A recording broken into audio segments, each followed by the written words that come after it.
What if I told you that in the next few minutes, you're going to discover the exact system that will stop negative thoughts from controlling your life forever? What if I told you that there's a quick fix that actually works, that doesn't require years of therapy or complicated meditation practices? You see, right now, as you're listening to this, your mind is probably generating between 60 to 80 thoughts per day. And here's the shocking truth. Up to 80% of those thoughts are negative. That means every single day your brain is bombarding you with 50 negative thoughts. No wonder you feel exhausted. No wonder you feel stuck. No wonder you feel like you're fighting an uphill battle. But here's what nobody's telling you. Those negative thoughts aren't just random. They're not just bad luck. They're a system. And if negative thinking is a system, then positive thinking can be a system too. Today, you're going to learn that system. You're going to discover the quick fix that will transform your mental landscape forever. Chapter 1. The Negative Thought Prison. Let me paint you a picture of what's really happening in your mind right now. Every negative thought you have is like a drop of poison in a glass of water.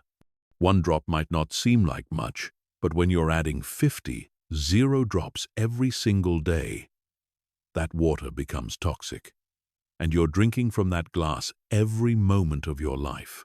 Think about your morning routine. You wake up and within seconds, your mind starts its daily assault. I don't want to get up.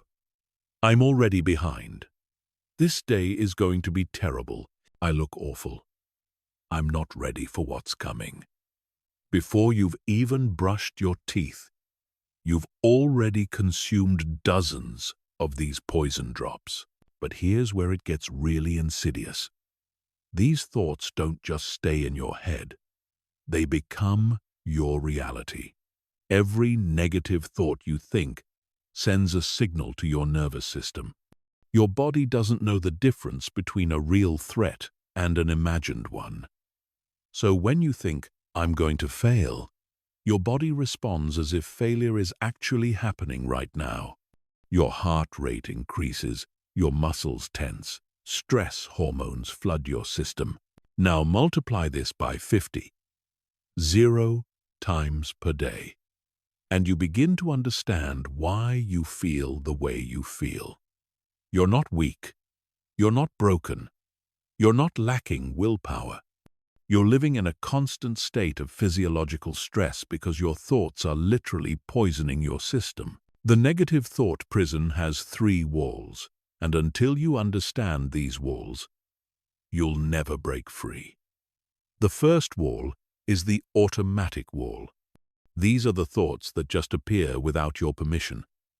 You're not choosing them. They're choosing you. The second wall is the amplification wall. One negative thought leads to another, which leads to another, creating cascading avalanches of negativity. The third wall is the authority wall. You believe these thoughts are true. You give them authority over your emotions, your decisions, your life. Most people try to fight negative thoughts with positive thinking. But that's like trying to empty an ocean with a teaspoon. You're not fighting individual thoughts. You're fighting a system. And the only way to beat a system is with a better system. The prison walls seem solid, but they're actually made of mist. The moment you understand how to see through them, they disappear. The moment you learn the architecture of negative thinking, you gain the blueprint for positive transformation. And that's exactly what you're about to discover. Your negative thoughts follow predictable patterns. They use the same triggers, the same pathways, the same emotional hijacking techniques every single time. Once you recognize these patterns, once you see the matrix of your own mind, you can't unsee it. And that recognition is the beginning of your freedom. Chapter 2. The biology of mental poison. Your brain wasn't designed for the modern world. It was designed to keep you alive in an environment where danger was real, immediate, and physical. A rustling bush might contain a predator. A strange sound might signal an attack. Your survival depended on your ability to scan for threats, anticipate problems, and react instantly to potential danger. This is why your brain has what neuroscientists call a negativity bias. Your neural networks are literally wired to prioritize negative information over positive information. Bad news travels through your brain faster than good news. Threatening information gets processed more quickly than safe information. Your brain treats every worry like a saber-toothed tiger. But here's the problem. In today's world, the threats aren't physical, they're psychological. The dangers aren't real, they're imagined, but your ancient brain doesn't know the difference. When you worry about a presentation at work, your brain responds as if you're being chased by a predator. When you stress about money, your nervous system activates as if your life is in immediate danger. This creates what I call the stress paradox. The very mechanism that was supposed to protect you is now destroying you. The negativity bias that kept your ancestors alive is keeping you anxious, depressed, and stuck. You're running ancient software on modern problems, and the code is completely incompatible. Every negative thought triggers a cascade of biochemical reactions in your body. Cortisol floods your system, raising your blood pressure and suppressing your immune function. Adrenaline pumps through your veins, making you feel agitated and restless. Norepinephrine alters your brain chemistry, making it harder to think clearly and easier to panic. But it gets worse. These stress chemicals don't just affect you in the moment. They actually change the physical structure of your brain over time. Chronic negative thinking literally shrinks your prefrontal cortex, the part of your brain responsible for rational thinking and emotional regulation. Meanwhile, it enlarges your amygdala, the part of your brain responsible for fear and anxiety. This means that the more you think negatively, the better you get at thinking negatively. It's like going to the gym, but instead of building muscle, you're building anxiety. Instead of getting stronger, you're getting more sensitive to stress. Your brain is physically rewiring itself to be more negative, more reactive, more fearful. The good news is that your brain is also capable of positive neuroplasticity. Just as negative thinking can rewire your brain for anxiety, positive thinking can rewire your brain for resilience, confidence, and peace. The same biological mechanisms that create the problem can create the solution. When you learn to stop negative thoughts, you're not just changing your thinking, you're changing your brain. You're not just improving your mood, you're improving your physical health. You're not just feeling better, you're literally becoming a different person at the cellular level. This is why the quick fix I'm about to share with you is so powerful. It works with your biology, not against it. It uses your brain's own mechanisms to create rapid, lasting change. It turns your negativity bias into a positivity advantage. Chapter 3. The Hidden Cost of Mental Chaos. Let me ask you a question that might change everything. What is your negative thinking actually costing you? Not just emotionally, but practically. What opportunities have you missed because you were too busy worrying? What relationships have you damaged because you were too caught up in negative spirals? What dreams have you abandoned because your inner critic convinced you they were impossible? Most people think negative thoughts are just uncomfortable feelings. But they're so much more than that. They're invisible barriers that separate you from the life you actually want to live. Every negative thought is a vote for a smaller version of yourself. Every worry is a bet against your own potential.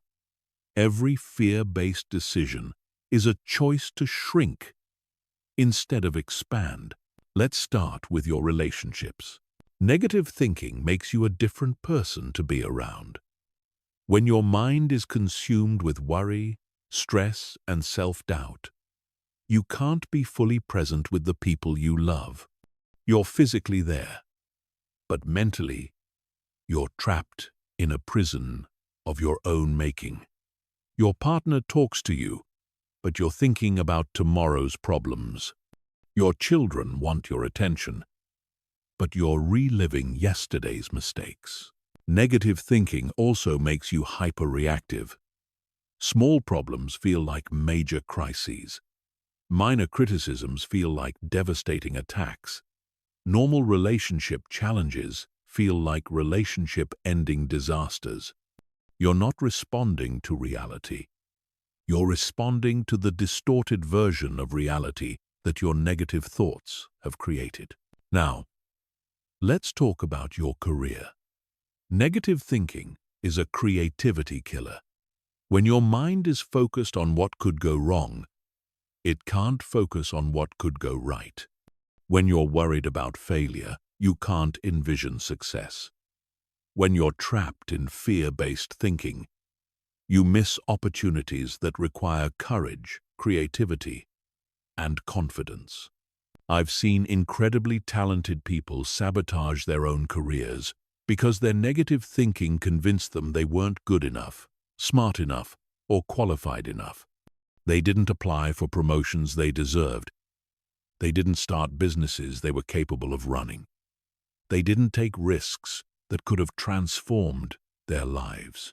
But perhaps the highest cost of negative thinking is what it does to your physical health. Chronic stress from negative thinking doesn't just make you feel bad. It makes you sick. It suppresses your immune system, making you more vulnerable to infections and diseases. It raises your blood pressure, increasing your risk of heart disease and stroke. It disrupts your sleep, making it harder for your body to repair and regenerate. Research shows that people with chronic negative thinking patterns are more likely to suffer from depression, anxiety, chronic fatigue, digestive problems, and even premature aging. Your thoughts aren't just affecting your mind, they're affecting every cell in your body. And then there's the compound effect. Every day you spend trapped in negative thinking is a day you're not building the life you actually want. Every week you spend in mental chaos is a week you're not moving toward your goals. Every month you spend consumed by worry is a month you're not creating, building, or growing. Time is your most valuable resource, and negative thinking is stealing it from you. Not just the time you spend actively worrying, but the time you spend recovering from worry, the time you spend paralyzed by fear, the time you spend second-guessing decisions you should make quickly and confidently. The hidden cost of mental chaos isn't just what it takes from you. It's what it prevents you from becoming. It's not just about the pain you feel. It's about the joy you miss. It's not just about the problems it creates. It's about the solutions it prevents you from seeing. But here's the beautiful truth. Every cost I've just described can be reversed. Every price you've paid can be recovered. Every opportunity you've missed can be replaced by better opportunities. The moment you learn to stop negative thoughts forever, you don't just stop the damage, you start the healing. Chapter 4. The Quick Fix Framework Revealed. Now I'm going to share with you the exact system that will stop negative thoughts in their tracks. This isn't theory. This isn't philosophy. This is a practical, step-by-step framework that you can use starting right now. I call it the RESET protocol, and it's the most powerful mental tool you'll ever learn. R stands for recognize. E stands for examine. S stands for stop. E stands for exchange. T stands for transform. These 5 steps, when applied correctly, will give you complete control over your mental state. Let me break down each step in detail. The first step is recognize.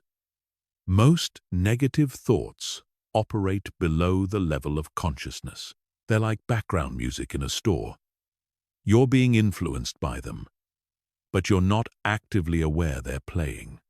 The moment you learn to recognize negative thoughts as they arise, you take the first step toward freedom. Recognition isn't about judgment. You're not trying to determine if the thought is right or wrong, good or bad. You're simply becoming aware that you're having a negative thought. It's like turning on a light in a dark room. The moment you can see what's there, you can do something about it. But recognition requires practice because negative thoughts are sneaky. They disguise themselves as facts. They present themselves as reasonable concerns. They masquerade as logical planning. A negative thought doesn't announce itself by saying, "Hi, I'm here to ruin your day." It says things like, "You should probably worry about this," or "You need to think this through," or "What if something goes wrong?" The second step is examine. Once you've recognized that you're having a negative thought, you need to examine it objectively. This is where you become a scientist of your own mind. You don't accept the thought as truth, and you don't reject it as false. You examine it with curiosity. Ask yourself 3 questions. Is this thought helpful? Is this thought accurate? Is this thought productive? Most negative thoughts fail all 3 tests. They're not helping you solve problems, they're not accurately representing reality, and they're not moving you toward your goals. The examination step is crucial because it breaks the automatic authority that negative thoughts have over you. Instead of being a victim of your thoughts, you become an investigator. Instead of being controlled by your mental patterns, you become curious about them. The third step is stop. This is where you interrupt the negative thought pattern before it can gain momentum. You don't try to fight the thought or push it away, because that just gives it more energy. Instead, you use a pattern interrupt technique that immediately shifts your mental state. The most effective pattern interrupt I've discovered is what I call the mental circuit breaker. The moment you recognize and examine a negative thought, you say to yourself, "Stop, reset, redirect." You can say it out loud or silently, but you say it with authority. You're not asking the thought to leave, you're commanding it to stop. The fourth step is exchange. Nature abhors a vacuum, and so does your mind. If you stop a negative thought without replacing it with something else, another negative thought will quickly take its place. That's why the exchange step is so important. You immediately replace the negative thought with a predetermined positive thought. This isn't about fake positivity or pretending problems don't exist. This is about choosing thoughts that serve you instead of thoughts that sabotage you. Instead of, "I'm going to fail," you exchange it for, "I'm learning and growing." Instead of, "This is impossible," you exchange it for, "This is challenging and I'm up for it." The fifth step is transform. This is where you take the exchange thought and amplify it with emotion, visualization, and physical movement. You don't just think the positive thought. You feel it, see it, and embody it. This is what makes the change permanent instead of temporary. The RESET protocol works because it's based on how your brain actually functions. It works with your neurology instead of against it. It doesn't require you to be perfect, and it doesn't require massive willpower.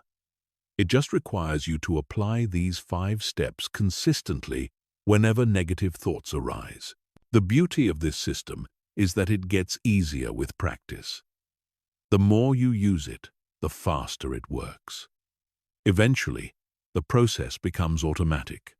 Your brain learns to recognize, examine, stop, exchange, and transform negative thoughts so quickly that they barely register in your consciousness. This is what I mean by a quick fix that actually works. It's quick because each application takes less than 30 seconds. It's a fix because it addresses the root cause of mental suffering. And it works because it's based on proven principles of neuroscience and psychology. Chapter 5. Mastering Recognition, the foundation of mental freedom. Recognition is the master key that unlocks every other aspect of mental transformation. Without recognition, you're unconsciously controlled by your thoughts. With recognition, you become the conscious director of your mental experience. But recognition is more nuanced and powerful than most people realize. There are 3 levels of recognition, and mastering all 3 levels will give you unprecedented control over your mental state. Level 1 is surface recognition, becoming aware of obvious negative thoughts. Level 2 is pattern recognition, identifying the deeper structures and triggers that create negative thinking. Level 3 is predictive recognition, catching negative thoughts before they fully form. Let's start with surface recognition. This is where you learn to identify negative thoughts as they occur. The key is to understand that negative thoughts have distinct characteristics. They create contraction in your body. Quote, "You feel tighter, smaller, more constricted." They create depletion in your energy. You feel drained, tired, less vital. They create confusion in your mind. You feel scattered, overwhelmed, less clear. Pay attention to your physical sensations as you think. Negative thoughts almost always create tension somewhere in your body. Your shoulders might rise. Your jaw might clench. Your breathing might become shallow. Your stomach might knot up. These physical signals are often faster and more reliable than trying to monitor your thoughts directly. Also, pay attention to your emotional signature. Negative thoughts create predictable emotional states. Anxiety, sadness, anger, frustration, overwhelm, hopelessness. But here's what most people miss. These emotions have subtle, early warning signs. Anxiety starts as a slight unease. Sadness starts as a gentle heaviness. Anger starts as a minor irritation. The earlier you can catch these emotional signals, the easier it is to interrupt the negative thought pattern before it gains momentum. It's like catching a small fire before it becomes a raging inferno. A few drops of water can stop a spark, but it takes a fire department to stop a blaze. Level 2 is pattern recognition. And this is where the real power lies. Your negative thoughts aren't random. They follow predictable patterns. You have specific triggers that activate negative thinking. You have favorite negative thoughts that your mind returns to again and again. You have particular times of day when you're most vulnerable to mental chaos. Start paying attention to your negative thought triggers. What situations, people, or experiences consistently activate negative thinking? For some people, it's checking email first thing in the morning. For others, it's scrolling through social media. For many, it's interactions with specific people or types of people. Also, notice your recurring negative thought themes. Do you tend to worry about money? Do you catastrophize about health? Do you obsess over relationships? Do you ruminate about past mistakes? Most people have 3 to 5 core negative thought patterns that account for 80% of their mental suffering. Time patterns are equally important. Are you more negative in the morning or evening? Do Sundays trigger anxiety about the upcoming week? Do Mondays create dread about work? Do Friday afternoons create pressure about weekend plans? Understanding your temporal triggers allows you to be extra vigilant during vulnerable periods. Level 3 is predictive recognition, and this is the advanced skill that will make you nearly immune to negative thinking. At this level, you become so attuned to your mental patterns that you can sense a negative thought forming before it fully emerges into consciousness. This might sound mystical, but it's actually quite practical. Just as you can feel a sneeze coming before you sneeze, you can feel a negative thought coming before you think it. There's usually a subtle shift in your energy, a slight change in your breathing, a minor adjustment in your posture. The key is to slow down and pay attention. Most people live their lives at such a frantic pace that they miss these subtle signals. But when you cultivate what I call mental mindfulness, you become exquisitely aware of the micro movements of your consciousness. Predictive recognition allows you to prevent negative thoughts instead of just responding to them. It's the difference between catching a ball that's been thrown at you and preventing someone from throwing the ball in the first place. Prevention is always easier than cure. To develop predictive recognition, practice the mental weather check. Several times throughout the day, pause and ask yourself, what's the weather like in my mind right now? Are there storm clouds forming? Is there a shift in the atmospheric pressure of your consciousness? Are there early warning signs of mental turbulence? The more you practice this mental weather check, the more sensitive you become to the subtle changes in your mental climate. Eventually, you'll be able to sense negative thoughts forming and redirect your mental energy before they fully manifest. Recognition is a skill, and like any skill, it improves with practice. Start with surface recognition, simply noticing when you're having negative thoughts. Then develop pattern recognition, understanding your triggers and themes. Finally, cultivate predictive recognition, sensing negative thoughts before they fully form. Master recognition, and you master the foundation of mental freedom. Everything else builds on this crucial first step. Chapter 6. The examination. Becoming the detective of your own mind. Once you've mastered recognition, the next step in the RESET protocol is examination. And this is where most people either accelerate their transformation or sabotage their progress. The examination phase is not about judging your thoughts or trying to determine if they're right or wrong.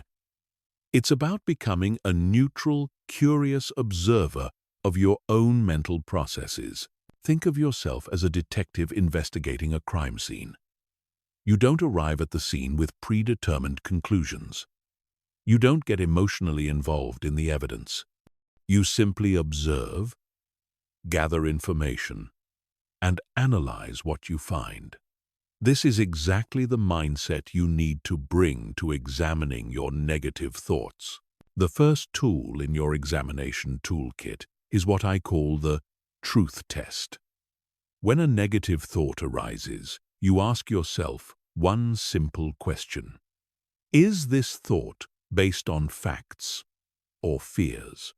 Most negative thoughts fail this test immediately because they're not based on what's actually happening. They're based on what might happen, could happen, or has happened in the past. For example, if your thought is, "I'm going to fail this presentation," apply the truth test. Is this based on facts? The facts are that you have a presentation scheduled, you've prepared for it, and you have experience giving presentations. The fear-based addition is the assumption that you're going to fail. The fact and the fear are two completely different things. Here's what's fascinating about the truth test. When you separate facts from fears, you realize that probably 90% of your negative thoughts are pure fiction. They're stories your mind is telling you about imaginary futures that will likely never happen. You're not responding to reality, you're responding to fantasy. And once you see this clearly, those thoughts lose most of their power over you. The second examination tool is the helpfulness assessment. Even if a negative thought contains some factual elements, you need to determine whether thinking this thought is actually helping you. Ask yourself, is this thought moving me toward my goals or away from them? Is it making me stronger or weaker? Is it opening possibilities or closing them? Let's say you're thinking about a mistake you made at work. The factual element is that you did make a mistake. That's reality. But ruminating about it, replaying it endlessly, and beating yourself up over it isn't helpful. It doesn't change the past. It doesn't improve your future performance. And it doesn't solve any problems. All it does is drain your energy and undermine your confidence. A helpful response to the same mistake might be, I made an error. I've learned from it, and I'll do better next time. This thought acknowledges the reality without wallowing in it. It extracts the lesson without extracting your life force. It's based on the same facts, but creates completely different emotional and behavioral outcomes. The third examination tool is what I call the time travel test. This is where you ask yourself, will this matter in 5 years? Will I even remember this situation in 5 years? This question has the power to instantly put things in perspective because most of the things we worry about are incredibly temporary and insignificant in the grand scheme of our lives. I remember working with someone who was consumed with anxiety about a disagreement she had with a coworker. She was losing sleep, snapping at her family, and unable to focus on anything else. When I asked her if this would matter in 5 years, she paused and said, I probably won't even be working at this company in 5 years.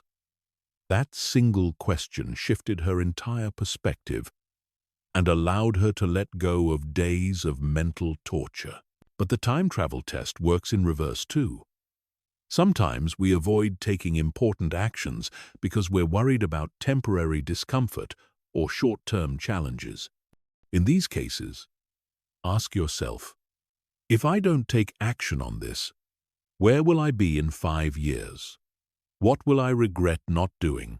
The fourth examination tool is the evidence evaluation. This is where you become a lawyer, in the courtroom of your own mind. When a negative thought makes a claim, you demand to see the evidence, not assumptions, not possibilities, not fears, actual concrete evidence. If your thought is, "Nobody likes me," what's the evidence? Has every single person you've ever met explicitly told you they don't like you? Have you conducted a scientific survey of everyone's opinions about you? Of course not. The evidence is usually a few isolated incidents, misinterpreted social cues, or projections of your own insecurities. Real evidence evaluation requires intellectual honesty. You have to be willing to look at the evidence that contradicts your negative thoughts, not just the evidence that supports them. If you think nobody likes you, what about the people who choose to spend time with you? What about the friends who call you? What about the positive interactions you have every day that you're dismissing or ignoring? The fifth examination tool is the alternative explanation exercise. For every negative interpretation of events, there are usually multiple alternative explanations that are equally plausible and far more empowering. This exercise trains you to consider possibilities beyond your default negative assumptions. If someone doesn't respond to your text message, your negative thought might be, "They're ignoring me because they're angry." Alternative explanations: they're busy at work. They saw the message but forgot to respond. They're dealing with a personal situation. Their phone died. They're planning to respond later when they have more time. All of these explanations are equally valid, but only the negative one causes emotional suffering. The key to effective examination is emotional distance. You're not trying to defend or attack your thoughts. You're simply investigating them with scientific curiosity. This emotional neutrality is crucial because the moment you get emotionally involved in the examination process, you lose objectivity, and the whole exercise becomes counterproductive. Practice examining your thoughts like you're studying someone else's thoughts. What would you tell a friend who was having these same negative thoughts? What advice would you give them? Often, we have clarity about other people's situations that we completely lack about our own. The examination phase helps you apply that same external clarity to your internal experience. Remember, the goal of examination isn't to prove your negative thoughts wrong. It's to see them clearly. Sometimes, examination will reveal that a negative thought contains important information that you need to act on. But most of the time, examination will reveal that your negative thoughts are mental smoke. They seem substantial until you look closely, and then they dissolve. The examination phase is what separates reactive people from responsive people. Reactive people are controlled by their first thoughts. Responsive people examine their thoughts and choose which ones deserve their attention and energy. Master the art of examination, and you master the art of mental self-defense. Chapter 7. The Pattern Interrupt. How to Stop Mental Momentum in its Tracks. The third step in the RESET protocol is the most critical and the most misunderstood. This is where you actually interrupt the negative thought pattern before it can build momentum and take control of your mental state. But stopping negative thoughts isn't about fighting them or trying to push them out of your mind.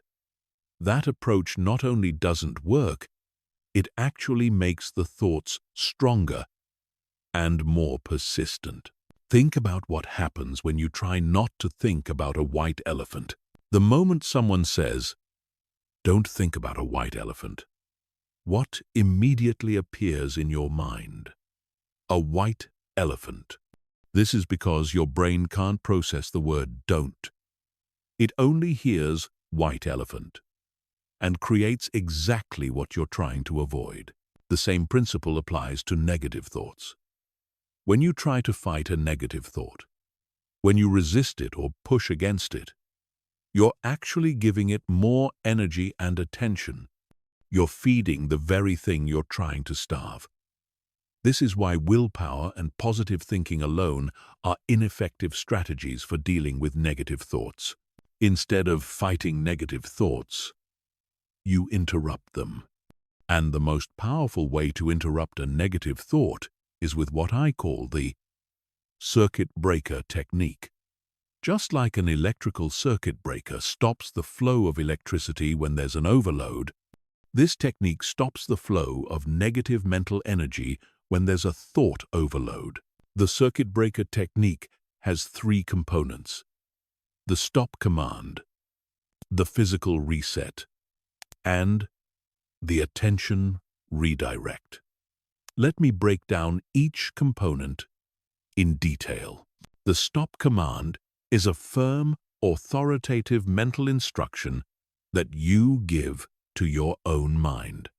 The moment you recognize and examine a negative thought, you say to yourself, either out loud or silently, "Stop, reset, now." You don't say it pleadingly or hopefully. You say it with the same authority you would use to stop someone from walking into traffic. The key is to use the same exact words every time. Stop, reset, now. Not stop thinking negatively, or I need to be more positive, or this isn't helping. Just stop, reset, now. The consistency is important because it creates a conditioned response. Over time, these three words become a powerful trigger that instantly shifts your mental state. The stop command works because it activates what neuroscientists call the prefrontal override. Your prefrontal cortex is the executive center of your brain, responsible for conscious control and decision-making. When you give a firm mental command, you activate this part of your brain and temporarily override the automatic thought patterns generated by other brain regions. The physical reset is the second component, and this is where you interrupt the negative thought at the body level. Negative thoughts don't just exist in your mind. They exist in your entire nervous system. They create physical patterns of tension, breathing changes, and postural shifts. To fully interrupt a negative thought, you have to interrupt these physical patterns as well. The most effective physical reset technique is what I call the power breath reset.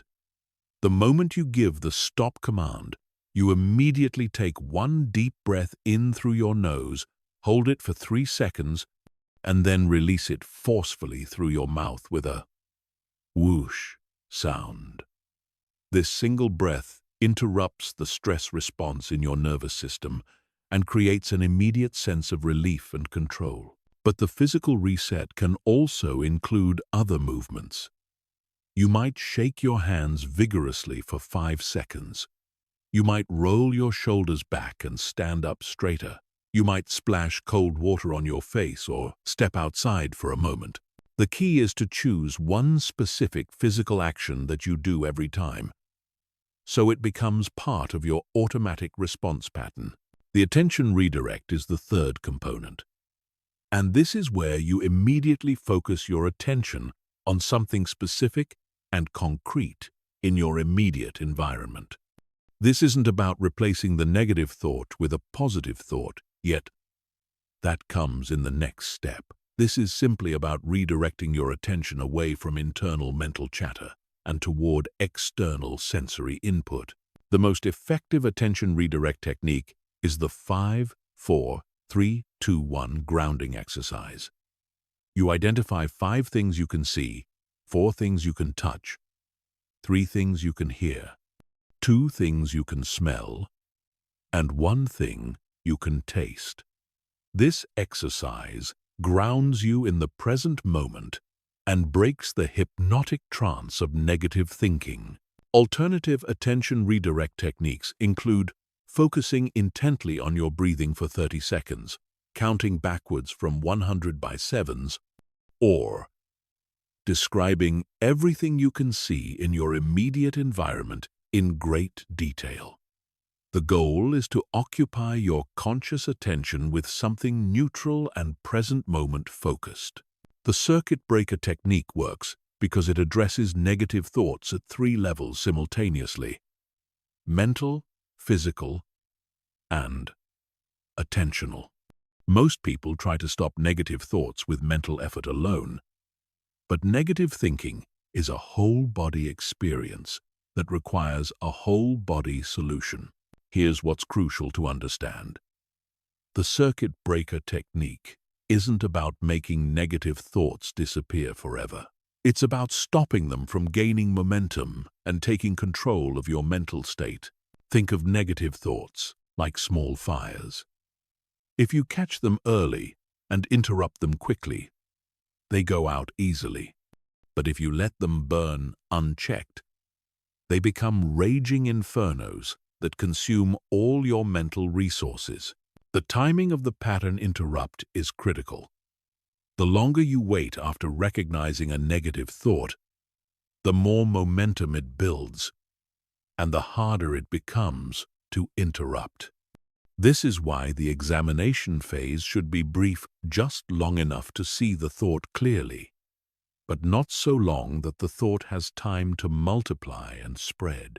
Practice the circuit breaker technique when you're not in the middle of negative thinking, so it becomes automatic when you need it most. Just like fire drills, mental pattern interrupts need to be rehearsed when you're calm, so they're available when you're stressed. Some people worry that interrupting negative thoughts is a form of denial or avoidance. But there's a huge difference between suppressing valid concerns and interrupting mental garbage. If a negative thought contains important information that requires action, the examination phase will reveal that. But most negative thoughts are just mental noise that serves no constructive purpose. The circuit breaker technique gives you the power to choose which thoughts deserve your attention and which thoughts deserve to be interrupted. This choice is the foundation of mental freedom and the key to breaking free from unconscious negative thought patterns. Chapter 8. The Exchange. Trading mental poison for mental medicine. The 4th step in the RESET protocol is where the real transformation happens. This is where you replace the negative thought you've interrupted with a specifically chosen positive thought that serves your goals, supports your well-being, and moves you toward the life you actually want to live. But here's where most people make a critical mistake. They think the exchange step is about fake positivity or pretending problems don't exist. They try to replace "I'm going to fail" with "everything is perfect," or substitute "this is terrible" with "this is amazing." This approach fails because your mind rejects thoughts that are obviously untrue or unrealistic. The exchange step isn't about deluding yourself with fantasy. It's about choosing thoughts that are both empowering and believable. It's about finding perspectives that acknowledge reality while supporting your mental health and forward progress. It's about becoming a curator of your own consciousness, deliberately selecting thoughts that serve you instead of sabotage you.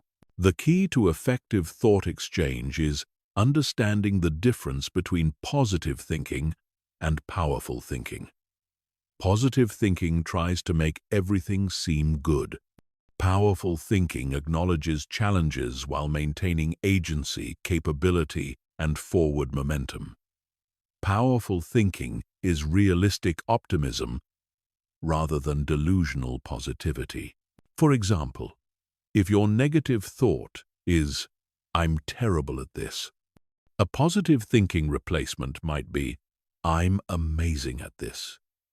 But if you genuinely struggle with whatever this is, your mind will reject that replacement immediately. A powerful thinking replacement would be, "I'm learning and improving at this," or "I'm developing my skills in this area." These thoughts acknowledge your current reality while directing your energy toward growth and possibility. The most effective exchange thoughts fall into 5 categories, and I call them the 5 pillars of mental strength.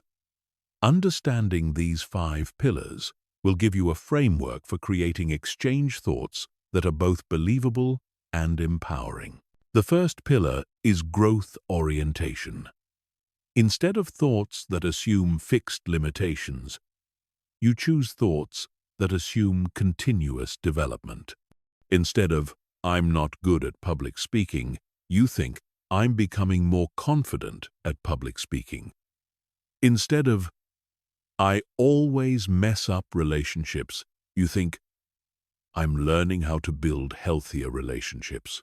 Growth orientation thoughts are powerful because they're always true. You are always learning, developing, and evolving. Even when you're struggling or failing, you're gathering information that contributes to your eventual success. Growth orientation thoughts redirect your focus from current limitations to future possibilities. The second pillar is resource focus. Instead of thoughts that emphasize what you lack, you choose thoughts that emphasize what you have. Instead of, "I don't have enough time," you think, "I'll use my time wisely." Instead of, "I don't know how to do this," you think, "I'll figure this out," or "I'll find the resources I need." Resource-focused thoughts shift you from a scarcity mindset to an abundance mindset. They help you see opportunities instead of obstacles, solutions instead of problems, possibilities instead of limitations. When you focus on your resources, your skills, your knowledge, your relationships, your creativity, you feel more capable and confident. The third pillar is action orientation. Instead of thoughts that create paralysis, you choose thoughts that inspire movement. Instead of, "This is too overwhelming," you think, "I'll take this one step at a time." Instead of, "I don't know where to start," you think, "I'll start with what I can control right now." Action orientation thoughts break large challenges into manageable pieces and point you towards specific next steps. They transform vague anxieties into concrete action plans. When you're focused on what you can do rather than what you can't do, you feel more empowered and less helpless. The fourth pillar is present moment focus. Instead of thoughts that trap you in past regrets or future fears, you choose thoughts that ground you in current reality. Instead of, "I always screw things up," you think, "Right now, I'm focused and prepared." Instead of, "What if everything goes wrong?" you think, "Right now, I'm handling what's in front of me." Present moment focused thoughts are incredibly powerful because the present moment is the only time you actually have any control. You can't change the past, and you can't control the future, but you can influence what's happening right now. Present-focused thoughts eliminate the mental time travel that creates most emotional suffering. The fifth pillar is purpose connection. Instead of thoughts that make situations seem meaningless, you choose thoughts that connect current challenges to your larger goals and values. Instead of, "This is pointless," you think, "This is preparing me for something important." Instead of, "Why is this happening to me?" you think, "How can this experience help me grow?" Purpose connection. Thoughts give meaning to difficulty and transform obstacles into opportunities. When you can connect current struggles to future growth, you're more likely to persist through challenges and extract value from difficult experiences. Now, here's the crucial part about implementing the exchange step. You need to have your exchange thoughts prepared in advance. In the heat of negative thinking, your brain isn't in the optimal state for creating new, empowering thoughts. You need to do that work when you're calm and clear-headed.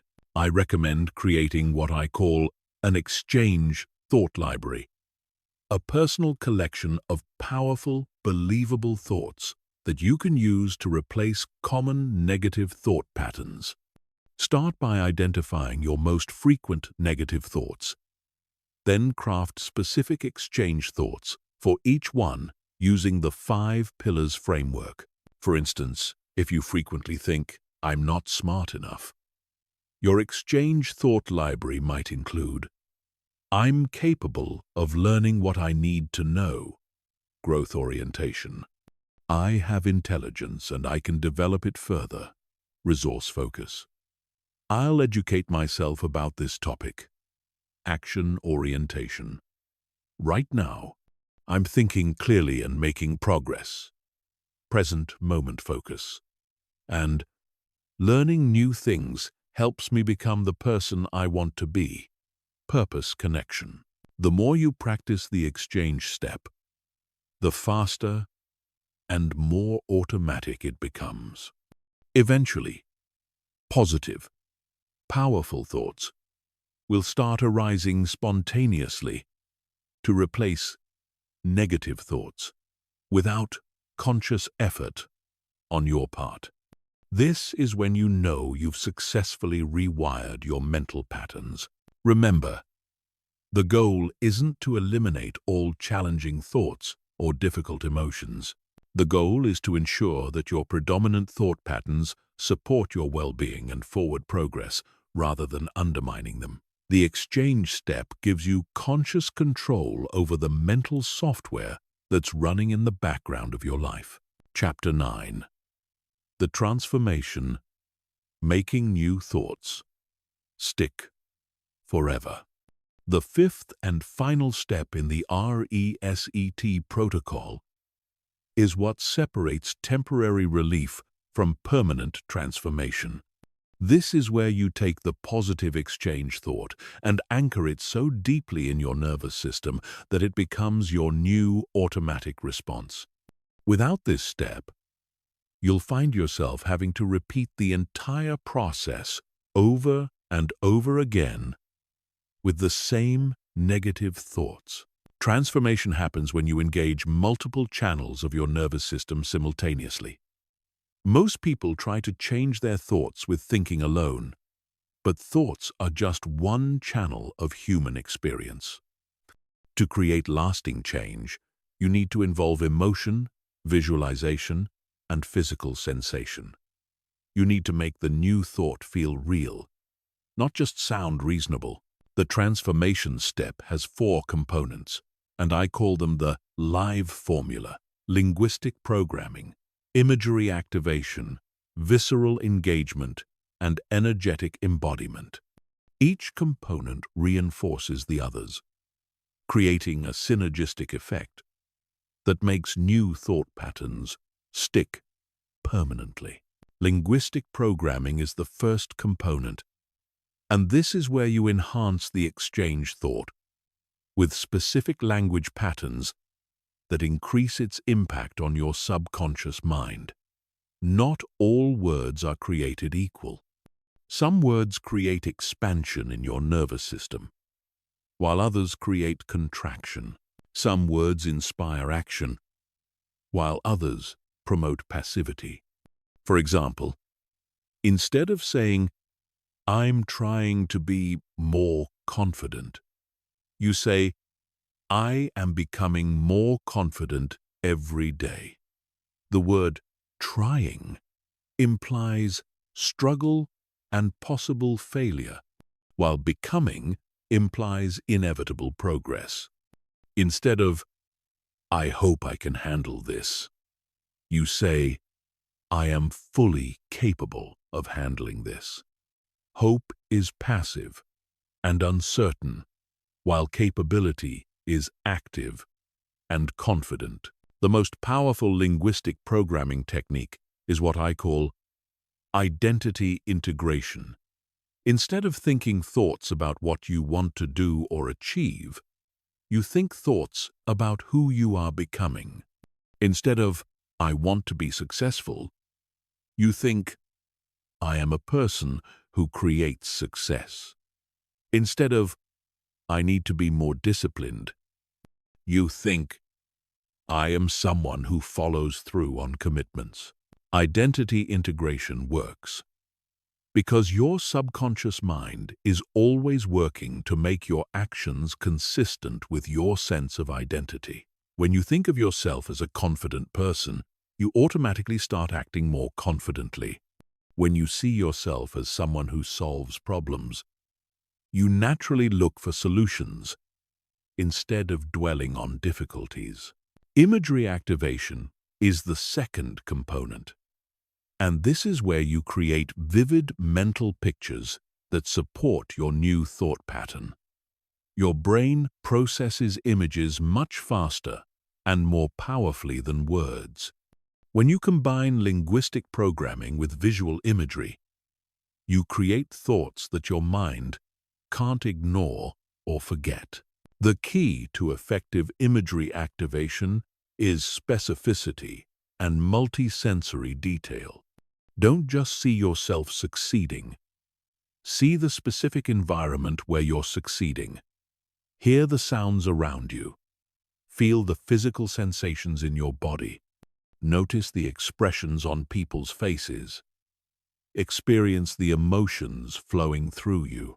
For example, if your exchange thought is, "I am confident and capable in social situations," don't just repeat those words. See yourself walking into a room full of people with your shoulders back and head high.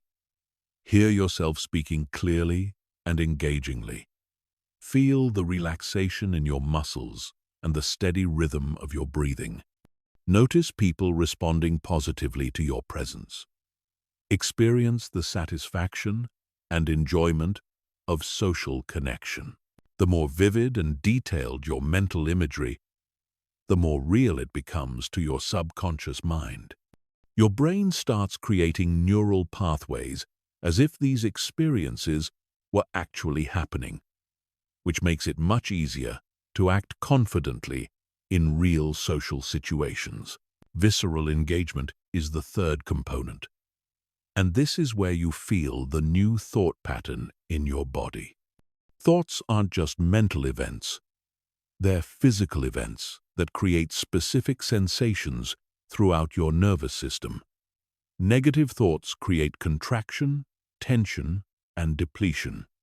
Positive thoughts create expansion, relaxation, and vitality. To engage viscerally with your new thought pattern, pay attention to how it feels in your body when you think it. Where do you feel expansion? Where do you feel lightness? Where do you feel strength?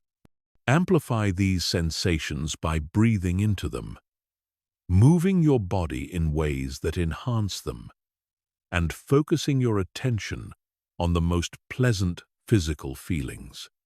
For many people, positive thoughts create a sense of warmth in the chest, lightness in the shoulders, or groundedness in the lower body. Others feel tingling in their hands, relaxation in their facial muscles, or expansion in their rib cage. There's no right or wrong way to feel positive thoughts. The important thing is to notice and amplify whatever positive sensations arise.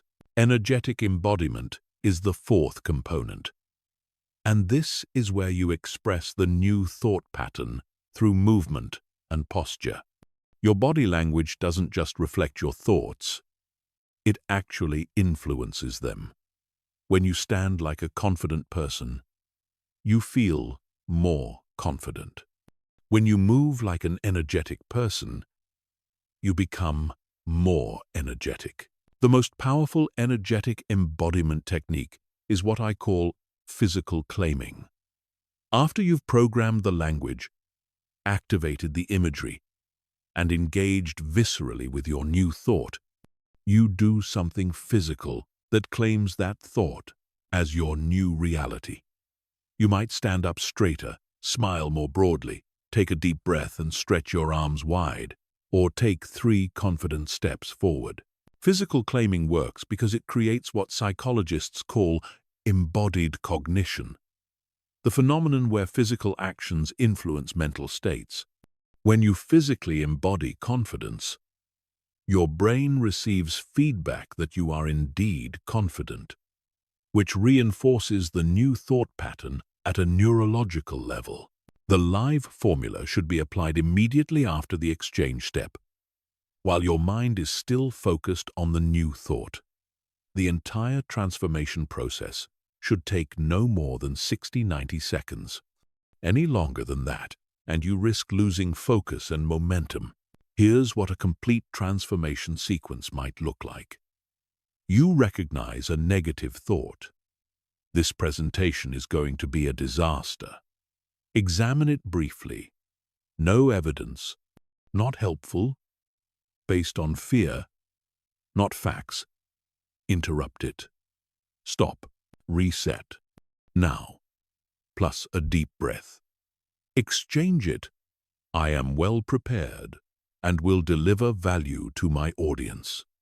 Then transform it by seeing yourself presenting confidently, imagery, feeling proud and excited, visceral, standing tall and smiling, energetic, while thinking, I am someone who shares knowledge confidently, linguistic. The more you practice the transformation step, the more natural and automatic it becomes. Eventually, positive thoughts won't just replace negative ones. They'll be accompanied by positive feelings, images, and energy states that make them incredibly compelling and memorable. This is how you create permanent change instead of temporary relief. This is how you rewire your brain for success instead of just managing your symptoms. This is how transformation happens. Chapter 10. The Implementation Strategy. Making this your new mental operating system.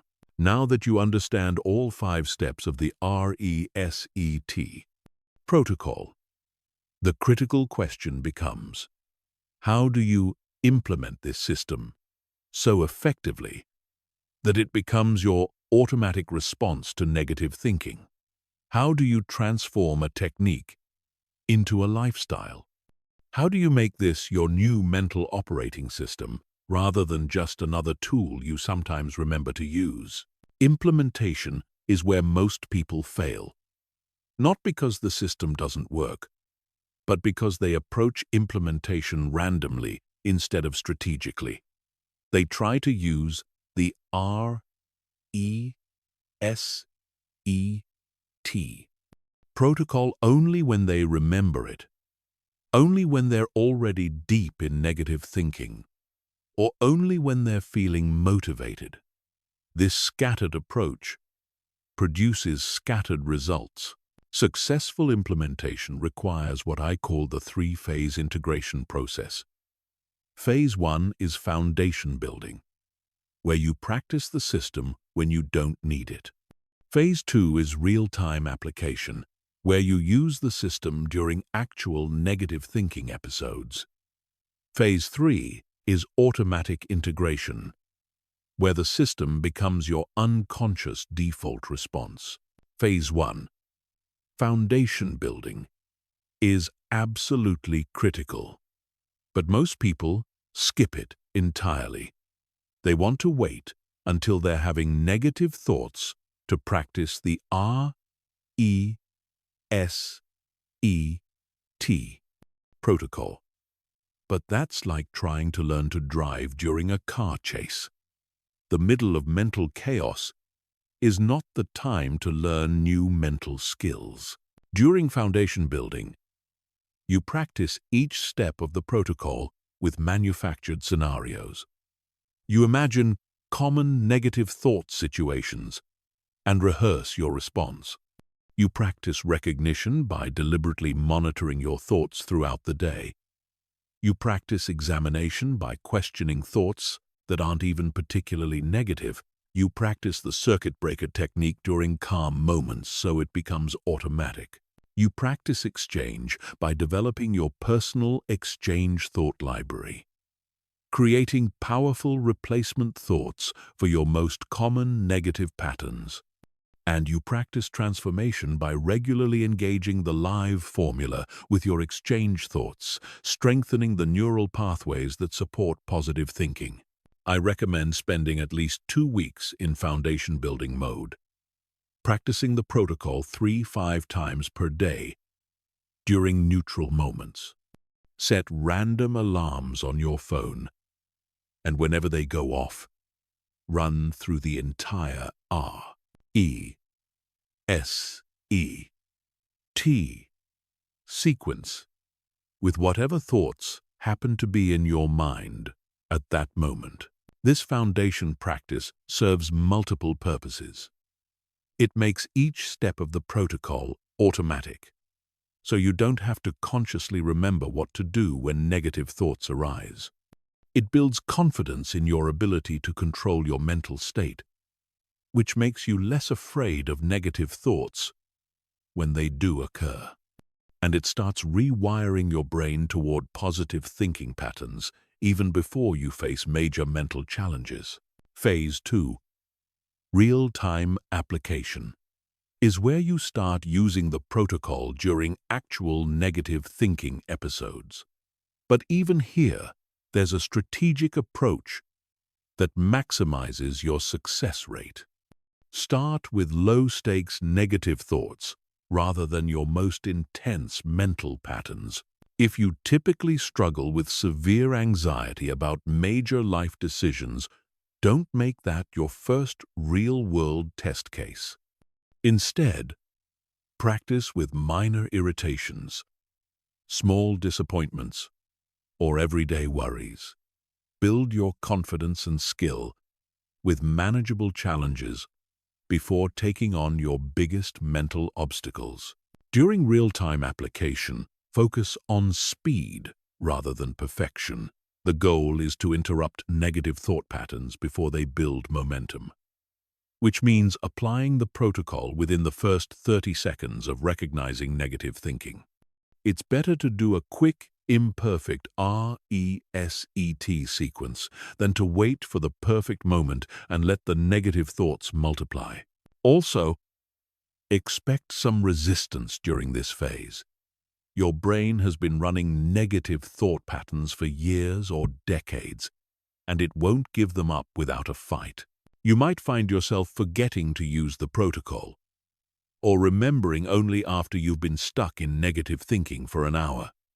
This is normal and temporary. Persistence is more important than perfection. One of the most effective real-time application strategies is what I call pattern mapping.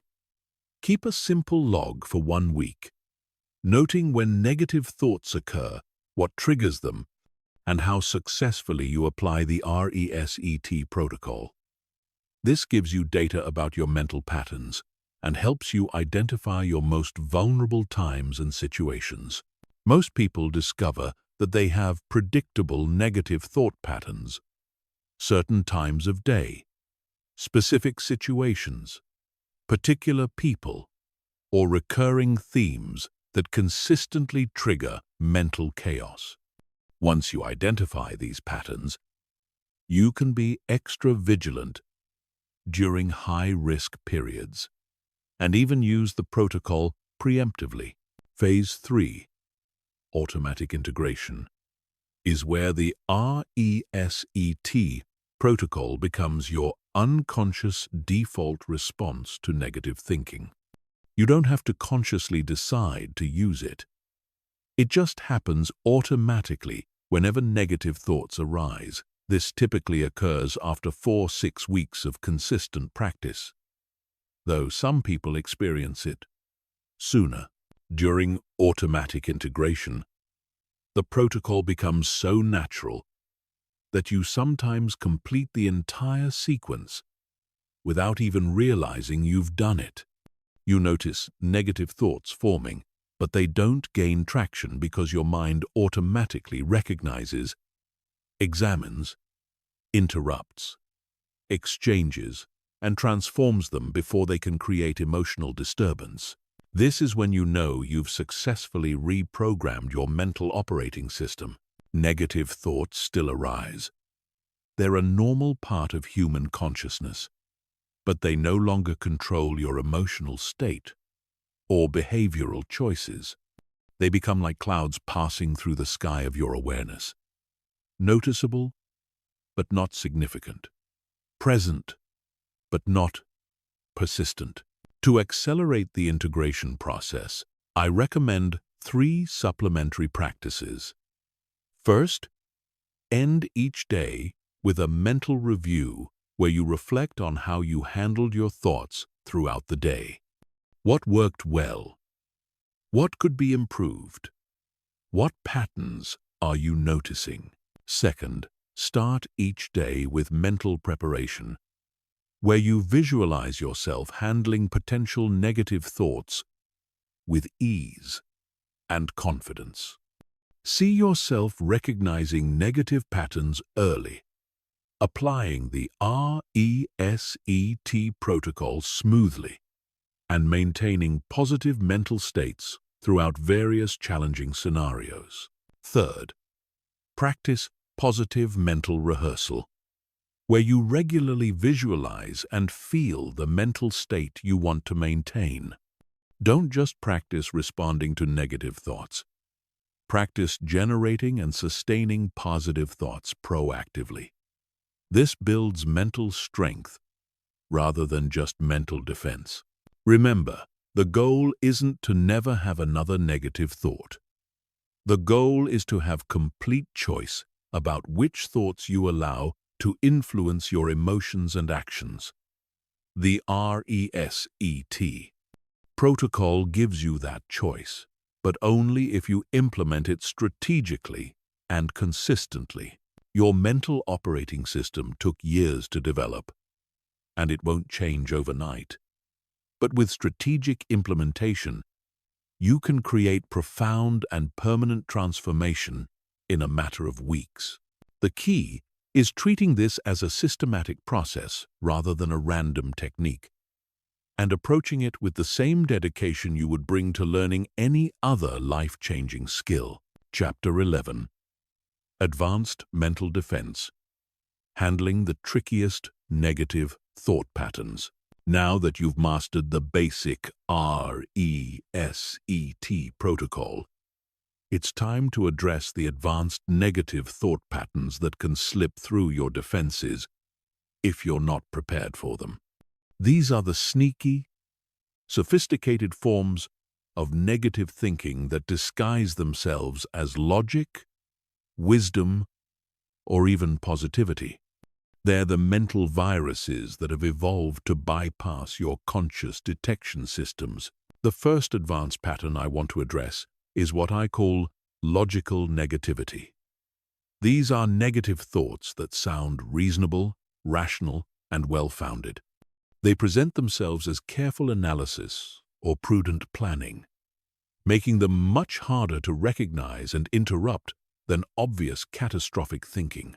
For example, instead of thinking, "I'm going to fail miserably," logical negativity sounds like, "I should probably consider all the ways this could go wrong, so I'm prepared." Instead of, "I'm worthless," it sounds like I need to be realistic about my limitations. Instead of, "Everything is hopeless," it sounds like, "I don't want to get my hopes up and be disappointed." The problem with logical negativity is that it contains just enough truth to seem valid, It is important to consider potential challenges. It is wise to understand your limitations. It is rational to avoid unrealistic expectations. But when these reasonable thoughts become your dominant mental patterns, they create the same physiological and emotional effects as obviously irrational negative thinking. To handle logical negativity, you need to apply what I call the proportion test. Ask yourself, what percentage of my mental energy is spent on potential problems versus potential solutions? What ratio of my attention goes to limitations versus possibilities? How much time do I spend preparing for failure compared to preparing for success? If you discover that more than 30% of your mental energy is spent on negative scenarios, even logical ones, you're dealing with logical negativity. The solution isn't to ignore potential problems entirely, but to deliberately balance problem awareness with solution focus, limitation acknowledgement with possibility exploration. The second advanced pattern is disguised negativity, where negative thoughts masquerade as positive ones. These are thoughts that sound optimistic on the surface, but carry hidden negative assumptions. They're particularly dangerous because they make you feel like you're thinking positively when you're actually reinforcing limiting beliefs. Examples of disguised negativity include, "At least I'm not as bad as," which sounds like gratitude, but reinforces comparison and scarcity thinking. "Maybe if I just work harder, I'll finally be good enough," which sounds motivational but assumes you're currently inadequate. "I'm lucky this worked out," which sounds appreciative but implies you don't have control over your outcomes. To detect disguised negativity, pay attention to the underlying assumptions in your seemingly positive thoughts. What beliefs about yourself, others, or the world are embedded in these thoughts? Are they empowering or limiting? Do they make you feel more capable or less capable? The third advanced pattern is future-focused anxiety masquerading as planning. This is when you spend hours or days mentally rehearsing negative scenarios under the guise of being prepared. You tell yourself you're just being responsible, just thinking ahead, just making sure you're ready for anything that might happen. But there's a crucial difference between productive planning and mental torture. Productive planning involves identifying potential challenges, creating specific solutions, and then taking concrete actions. Mental torture involves endlessly cycling through worst-case scenarios without creating actionable solutions. Real planning has three characteristics: it's time, limited, it's solution, focused, and it results in specific actions. If you find yourself spending more than 20 minutes at a time on any planning session, or if your planning doesn't result in concrete next steps, or if you keep returning to the same scenarios over and over, you're not planning, you're worrying. The fourth advanced pattern is comparative negativity, where your negative thoughts are triggered by comparing yourself to others. Social media has made this pattern epidemic, but it existed long before Facebook and Instagram. Comparative negativity sounds like, everyone else has it figured out except me. Other people are so much more successful, attractive, happy than I am. I should be further along by now compared to my peers. The insidious thing about comparative negativity is that it's based on incomplete information. You're comparing your internal experience, which includes all your struggles, doubts, and failures, with other people's external presentations, which include only their highlights, successes, and carefully curated image. To combat comparative negativity, practice what I call full spectrum awareness.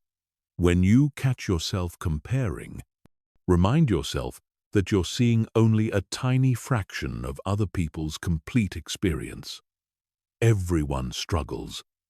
Everyone has insecurities. Everyone faces challenges that they don't broadcast to the world. The fifth advanced pattern is historical negativity, where your mind uses past experiences as evidence for future failure. This sounds like, I always mess up relationships, so this one will probably fail too. I've never been good at this type of thing. Every time I try something new, it doesn't work out. Historical negativity is particularly powerful because it feels like it's based on facts. You do have a history. You have experienced failures and setbacks. But historical negativity makes two critical errors. It assumes that past patterns must continue into the future, and it gives more weight to negative experiences than positive ones. To interrupt historical negativity, practice selective history focus. Instead of letting your mind automatically scan for past failures, deliberately search for past successes, growth experiences, and times when you overcame challenges. Ask yourself, what's different about me now compared to then? What have I learned? How have I grown? What resources do I have now that I didn't have before? The sixth advanced pattern is perfectionist negativity, where negative thoughts are triggered by anything less than perfect performance. This sounds like, if I can't do it perfectly, why bother trying? I made one mistake, so the whole thing is ruined. I should be able to handle this without any difficulty. Perfectionist negativity is rooted in a fundamental misunderstanding of how learning and growth actually work. Progress is messy, uneven, and full of mistakes. Perfectionist negativity paralyzes you because it sets impossible standards and treats normal human struggles as evidence of failure. To handle perfectionist negativity, adopt what I call excellence thinking. Instead of perfectionist thinking, excellence. Thinking acknowledges that you want to do your best while accepting that your best will vary depending on circumstances, experience, and current capacity.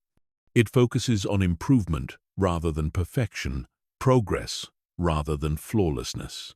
The seventh advanced pattern is victim mentality negativity, where negative thoughts position you as powerless against circumstances. This sounds like, there's nothing I can do about this. Life always works against me. Other people have advantages I'll never have. Victim mentality negativity is particularly destructive because it eliminates agency and personal power. When you believe you're powerless, you stop looking for solutions, stop taking constructive action, and stop believing in your ability to influence your circumstances. To interrupt victim mentality negativity, practice agency activation. Even in genuinely difficult circumstances, ask yourself, what aspects of this situation can I influence? What choices do I have, even if they're limited? What actions can I take, even if they're small? There's always something you can control, even if it's just your response to uncontrollable events. These advanced negative thought patterns require more sophisticated recognition and response skills, but they respond to the same basic RESET protocol. The key is developing the pattern recognition to identify them quickly before they can establish themselves in your consciousness. Practice identifying these patterns in low-stakes situations so you can recognize them quickly in high-stakes situations. The more familiar you become with the sophisticated ways that negative thinking presents itself, the less likely you are to be fooled by its disguises. Chapter 12. Emergency Protocols. What to do when negative thoughts feel overwhelming. Sometimes, despite your best efforts and most consistent practice, negative thoughts can still overwhelm your mental defenses. These are the moments when anxiety feels like a tsunami, when depressive thoughts seem to swallow all light, when mental chaos feels more powerful than any technique you've learned. This is when you need emergency protocols. Emergency protocols are different from your regular RESET practice. They're designed for crisis moments when your nervous system is flooded with stress chemicals, when your thinking is compromised by intense emotion, and when your usual mental tools feel inadequate to the situation. These protocols prioritize immediate stabilization over long-term transformation. The first emergency protocol is what I call the life preserver technique. When you're drowning in overwhelming negative thoughts, you don't try to swim to shore immediately. You grab a life preserver first. You stabilize yourself before you navigate. The life preserver technique has 3 steps: ground, breathe, and focus. Ground means physically connecting with your immediate environment. Place your feet flat on the floor and press down firmly. Put your hands on a solid surface and feel its texture and temperature. Look around and name 5 objects you can see out loud. Breathe means deliberately slowing and deepening your breathing. But don't try complex breathing patterns when you're in crisis. Just breathe in slowly through your nose, hold for 3 seconds, and breathe out slowly through your mouth. Do this 10 times, counting each exhale. The counting gives your mind something simple and concrete to focus on. Focus means directing your attention to something immediate and neutral. Not positive, that's too big a leap when you're overwhelmed. Just neutral. Count backwards from 100 by 7s. Describe the room you're in with as much detail as possible. Recite the alphabet backwards. The goal is to occupy your conscious mind with something that requires attention but doesn't trigger emotion. The second emergency protocol is the circuit overload reset. Sometimes negative thoughts come so fast and intense that they overwhelm your mental circuitry. Your thoughts are racing, your emotions are chaotic, and you can't even identify specific negative patterns to interrupt. When you're experiencing mental circuit overload, don't try to analyze or interrupt individual thoughts. Instead, create what I call a mental whiteout. Go to a quiet space if possible. Close your eyes and visualize a completely white screen in your mind. Don't try to stop the thoughts. Just imagine them as words or images passing across this white screen, then immediately disappearing. If visualization doesn't work for you, try sensory saturation. Choose one sense and focus all your attention on it. Listen to calming music and focus only on the sounds. Hold an ice cube and focus only on the physical sensation. Look at a simple, repetitive pattern and focus only on the visual input. The goal is to overwhelm your senses with neutral input so your mind can't focus on the chaotic thoughts. The third emergency protocol is the emotional triage system. Sometimes Overwhelming negative thoughts are accompanied by intense emotions, panic, rage, despair, or overwhelming sadness. When emotions are flooding your system, you need to treat them like a medical emergency.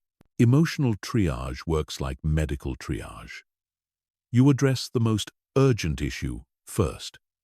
If you're experiencing panic, the urgent issue is calming your nervous system. If you're experiencing rage, the urgent issue is preventing destructive actions. If you're experiencing despair, the urgent issue is ensuring your immediate safety and getting support.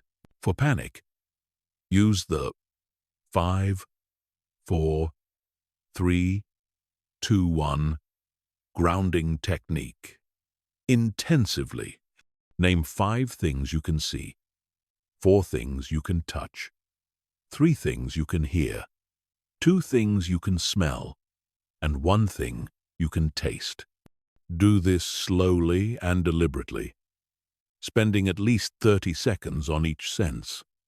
This grounds you in present moment reality and interrupts the panic response. For rage, use physical discharge safely. Do jumping jacks, push-ups, or run in place for 60 seconds. Scream into a pillow, hit a punching bag, or punch the air vigorously. The goal is to discharge the intense physical energy of anger without harming yourself or others. Once the physical intensity subsides, you can apply mental techniques.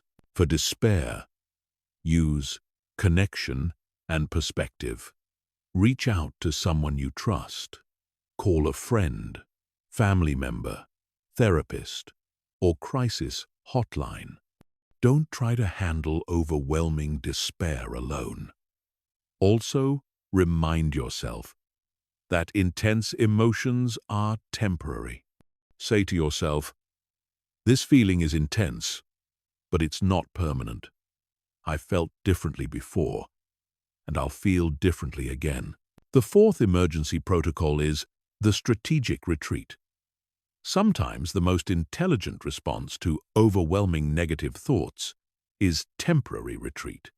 This isn't avoidance or denial. It's strategic disengagement while you rebuild your mental resources.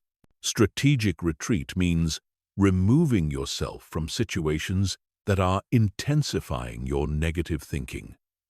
If possible, if you're scrolling social media and spiraling into comparison and self-doubt, put the phone away. If you're in a conversation that's triggering anxiety or anger, politely excuse yourself. If you're in an environment that's overwhelming your senses, find a quieter space. Strategic retreat also means temporarily lowering your expectations for yourself. If you're having a mental health crisis, today is not the day to tackle your biggest challenges or make major decisions. Give yourself permission to do the minimum necessary and focus on basic self-care. The 5th emergency protocol is the support network activation. No one should handle overwhelming negative thoughts alone. Having a support network isn't just helpful, it's essential for mental health. But you need to activate your support network strategically, not just reactively. Before you're in crisis, identify 3 types of support people: listeners, advisors, and activists. Listeners are people who can provide emotional support without trying to fix or solve anything. Advisors are people who can provide perspective and practical suggestions. Activists are people who can take concrete actions to help you, drive you somewhere, help with tasks, assist with responsibilities. When negative thoughts are overwhelming, choose the right type of support for your current need. If you need to express and process emotions, contact a listener. If you need perspective or problem-solving help, contact an advisor. If you need practical assistance, Contact an activist. The sixth emergency protocol is professional intervention recognition. Sometimes negative thoughts are symptoms of underlying mental health conditions that require professional treatment: depression, anxiety disorders, trauma responses, or other clinical issues.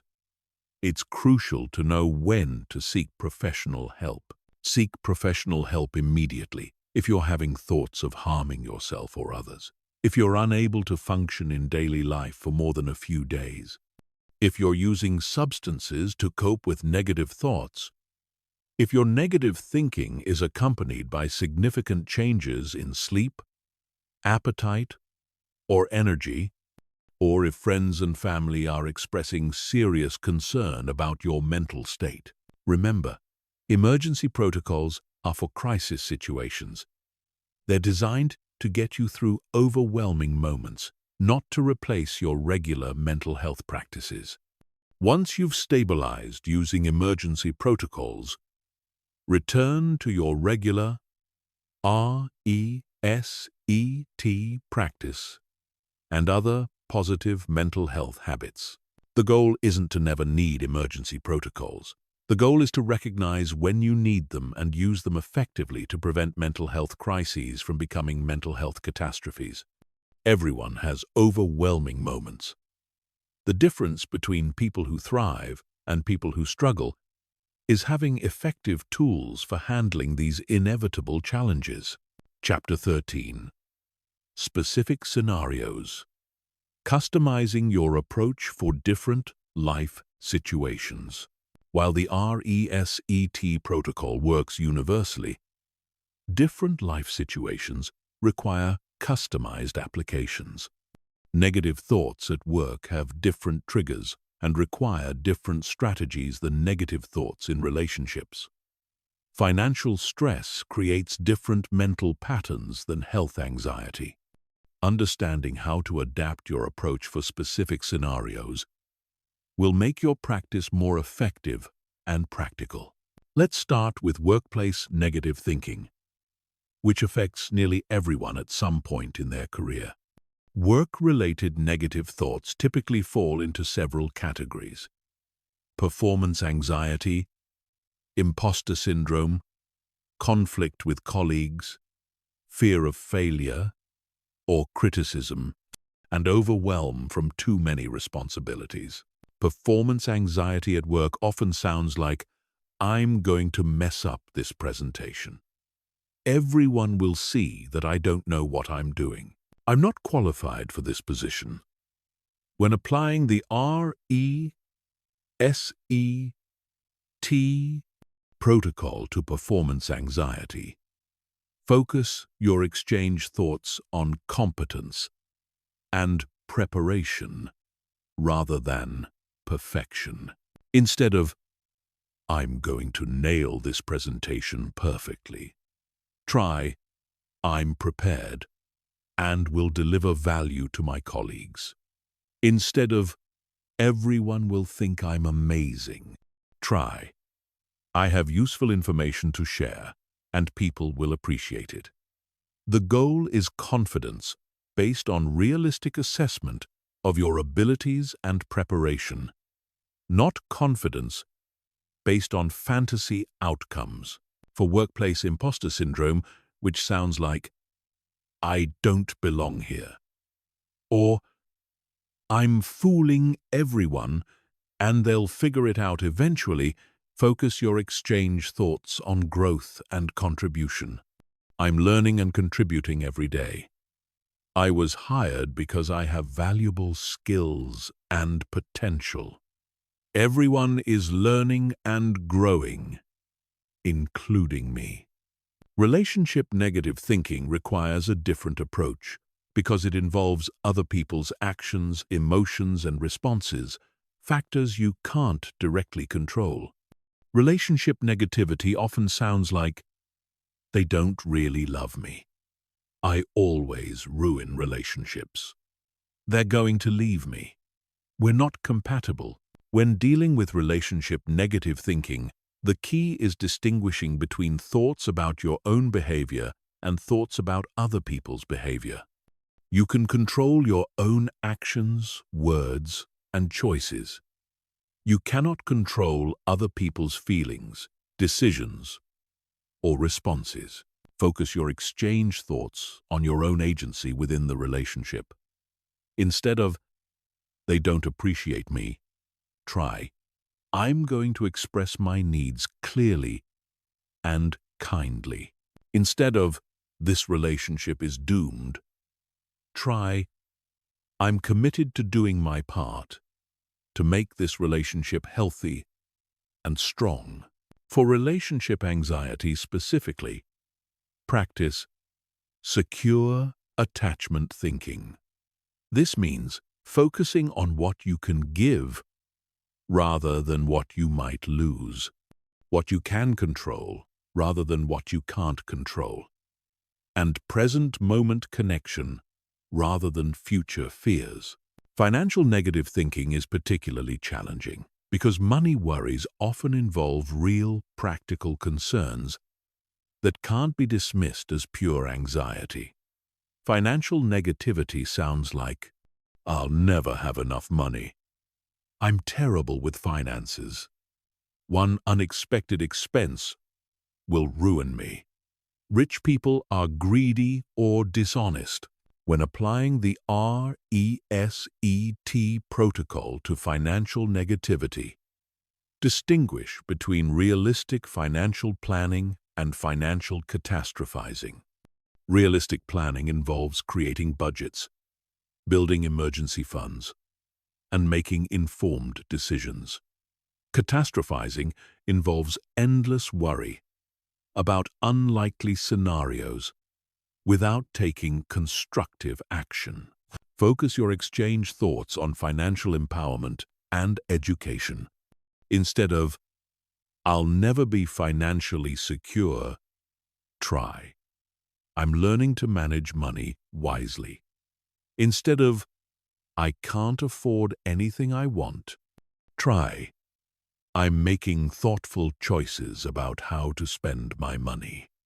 Instead of, "Money is the root of all evil," try, "Money is a tool I can use to create security and help others." Health-related negative thinking is another area that requires careful calibration because health concerns can range from minor anxieties to serious medical issues. Health negativity often sounds like, "Every symptom means something terrible. I'm getting old and falling apart. I'll never be healthy again. The doctors don't know what they're doing." For minor health anxieties, focus your exchange thoughts on body wisdom and resilience. My body knows how to heal itself. Most symptoms are temporary and resolve on their own. I'm taking good care of my health through my daily choices.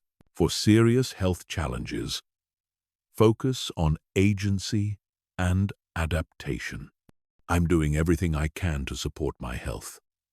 I'm learning to adapt to my current situation.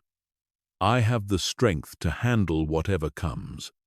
Don't try to positive think away genuine medical concerns, but don't let health fears consume your mental energy either. Parenting negative thinking deserves special attention because it affects not just you but your children. Parenting negativity sounds like, "I'm screwing up my kids. I'm not a good parent. My children will hate me when they grow up. I don't know what I'm doing." When dealing with parenting negativity, remember that perfect parents don't exist, but good enough parents are sufficient for raising healthy children. Focus your exchange thoughts on love, effort, and learning. I love my children, and I'm doing my best. I'm learning and growing as a parent. My children need a real parent, not a perfect parent. Academic or learning-related negative thinking affects students of all ages. This sounds like, "I'm not smart enough. For academic negativity, focus your exchange thoughts on process rather than outcomes. I'm in the process of learning. Understanding takes time and practice. Every mistake teaches me something valuable. I have the ability to improve with effort. Social anxiety and negative thinking about social situations is incredibly common. This sounds like nobody likes me. I always say the wrong thing. People think I'm weird. I don't fit in anywhere. For social negativity, focus on connection rather than impression. Instead of trying to make everyone like you, focus on finding people you genuinely connect with. I'm looking for authentic connections with like-minded people. Some people will appreciate who I am, and those are my people. I have something valuable to contribute to conversations.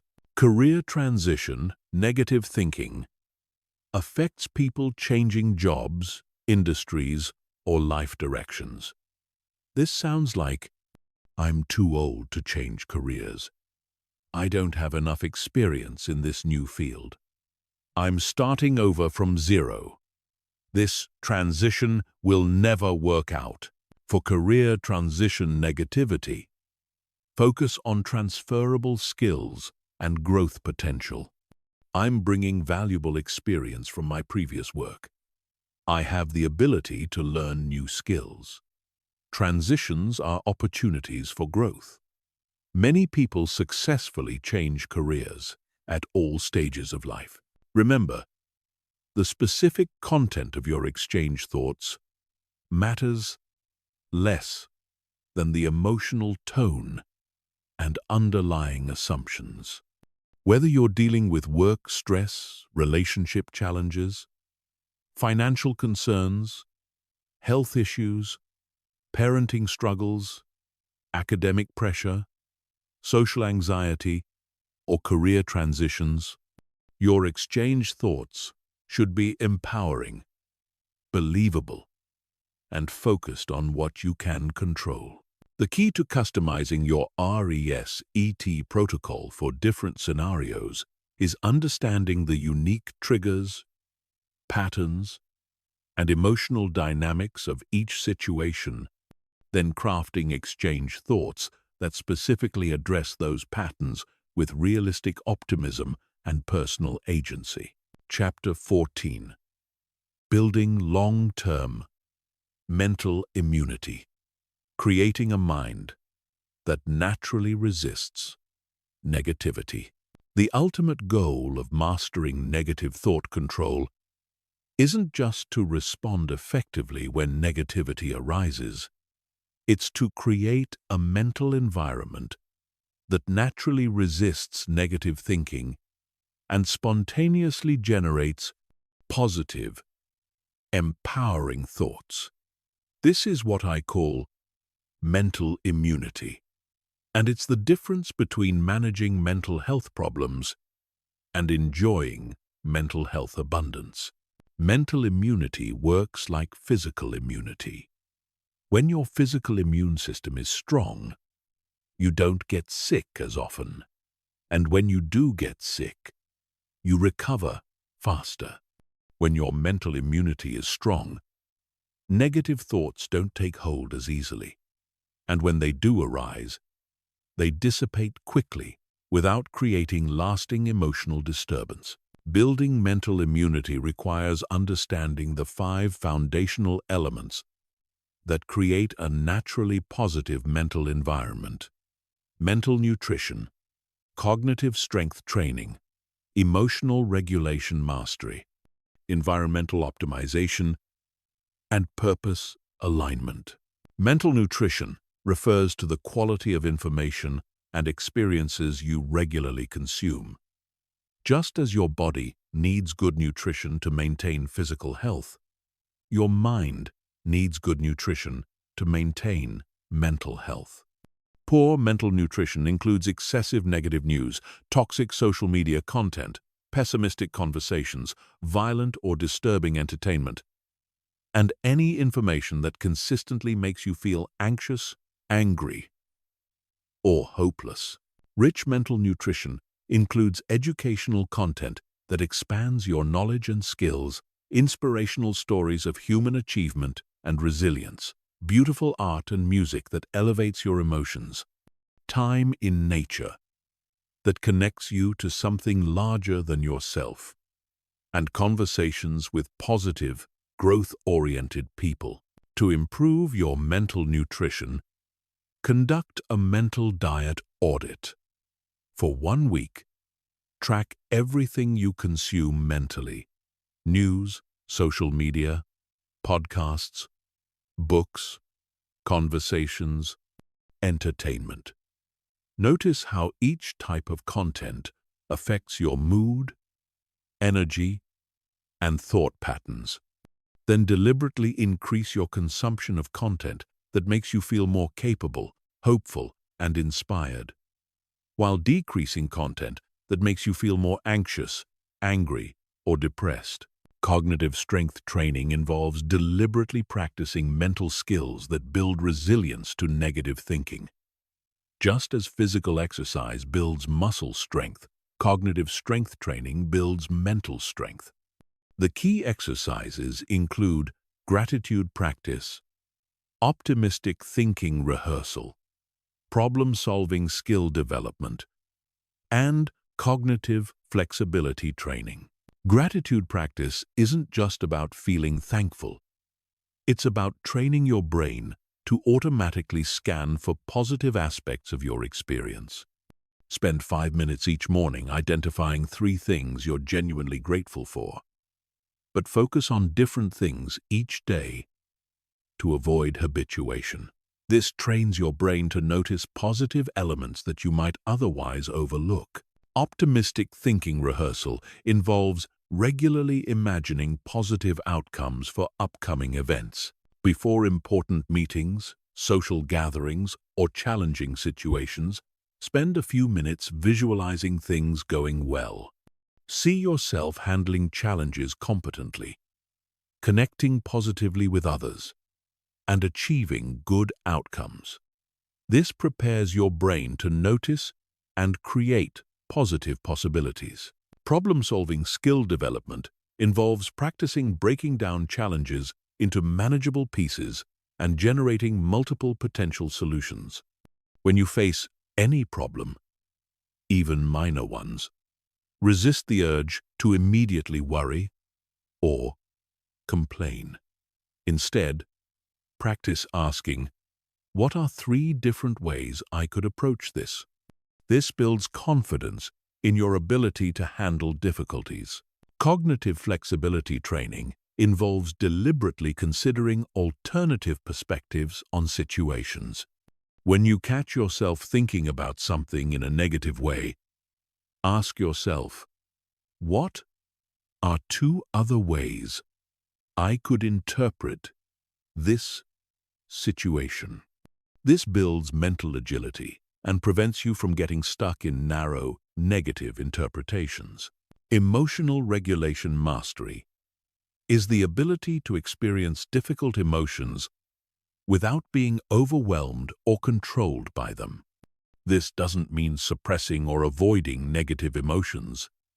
It means developing the capacity to feel them fully while maintaining your ability to think clearly and make good decisions.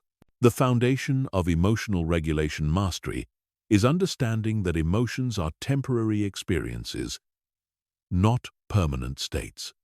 Even intense emotions typically last only 90 seconds in your body unless you re-trigger them with continued negative thinking. Practice observing your emotions with curiosity rather than judgment. Notice where you feel them in your body, how they change over time, and what thoughts tend to accompany them. Develop what I call emotional surfing, the ability to ride difficult emotions like a surfer rides waves. You don't try to stop the wave or fight against it. You acknowledge its power, position yourself skillfully, and let it carry you until it naturally subsides. This skill allows you to experience the full range of human emotion without being destabilized by it. Environmental optimization involves designing your physical and social environments to support positive mental states. Your environment has a massive impact on your mental patterns, often below the level of conscious awareness. Cluttered, chaotic, or ugly environments increase stress and negative thinking. Beautiful, organized, and peaceful environments promote calm and positive thinking. Optimize your physical environment by creating spaces that feel calming and inspiring. This might mean decluttering your living space, adding plants or artwork, improving lighting, or creating a designated area for relaxation and reflection. Even small changes can have significant impacts on your mental state. Optimize your social environment by gradually increasing time with people who inspire and support you, while decreasing time with people who consistently drain your energy or encourage negative thinking. This doesn't necessarily mean cutting people out of your life entirely, but it does mean being more intentional about how much influence you allow various people to have over your mental state. Purpose alignment is perhaps the most powerful element of mental immunity. When your daily activities are connected to something meaningful and important to you, you become naturally more resilient to negative thinking. Purpose gives context to challenges, making them feel like temporary obstacles on a meaningful journey rather than pointless suffering. Purpose doesn't have to be grandiose or world-changing. It can be as simple as being a good parent, creating beauty through art, helping people solve problems, or contributing to your community. The key is that your purpose is genuinely meaningful to you and provides a sense of direction for your life. To strengthen purpose alignment, regularly reflect on what matters most to you and how your daily activities connect to those values. When you face challenges or negative thinking, remind yourself how overcoming these difficulties serves your larger purpose. This transforms obstacles from meaningless frustrations into meaningful growth opportunities. Building mental immunity takes time, typically 3-6 months of consistent practice. But unlike temporary fixes that require constant maintenance, mental immunity becomes self-reinforcing. The stronger your mental immunity becomes, the more naturally positive your default mental state becomes, which makes it even easier to maintain positive mental patterns. The goal isn't to become a person who never experiences negative thoughts or difficult emotions. The goal is to become a person whose mental ecosystem is so healthy and resilient that negative thoughts can't establish long-term residence. They may visit occasionally, but they don't move in and take over. With strong mental immunity, you'll find that positive thoughts arise more spontaneously. Challenges feel more manageable. Setbacks recover more quickly, and your overall mental state becomes more consistently calm, confident, and optimistic. This is the natural result of creating optimal conditions for mental health rather than just managing mental health problems. Chapter 15. Your mental freedom starts now. The life that awaits you. As we reach the end of this journey together, I want you to understand something profound. You now possess the complete blueprint for mental freedom. You have the exact system that can transform your relationship with your thoughts from slavery to mastery, from chaos to control, from suffering to strength. But knowledge without action is worthless. The question isn't whether this system works. The question is whether you'll work the system. Right now, as you're listening to these words, you're at a crossroads. One path leads back to your old patterns, your familiar struggles, your comfortable complaints about negative thinking, It's the path of knowing what to do but not doing it. It's the path of having tools but not using them. It's the path of staying exactly where you are, while hoping things will somehow magically change. The other path leads to mental transformation, unlike anything you've experienced before. It's the path where negative thoughts lose their power over you permanently. It's the path where you become the conscious architect of your own mental experience. It's the path where you discover what your life looks like when your mind becomes your ally instead of your enemy. Let me paint you a picture of what your life will look like when you fully implement everything you've learned today. Imagine waking up in the morning without that familiar knot of anxiety in your stomach. Imagine your first thoughts being thoughts of possibility and anticipation instead of worry and dread. Imagine looking forward to your day instead of dreading what might go wrong. Imagine walking into challenging situations with quiet confidence, knowing that whatever thoughts arise, you have the tools to handle them effectively. Imagine no longer being afraid of your own mind, no longer walking on eggshells around your own consciousness, no longer feeling like you're at the mercy of random mental storms. Imagine the relationships you'll build when you're not consumed by self-doubt and worry, when you're present instead of distracted by mental chatter, when you're confident instead of constantly seeking reassurance, when you're emotionally stable instead of riding the roller coaster of reactive thinking.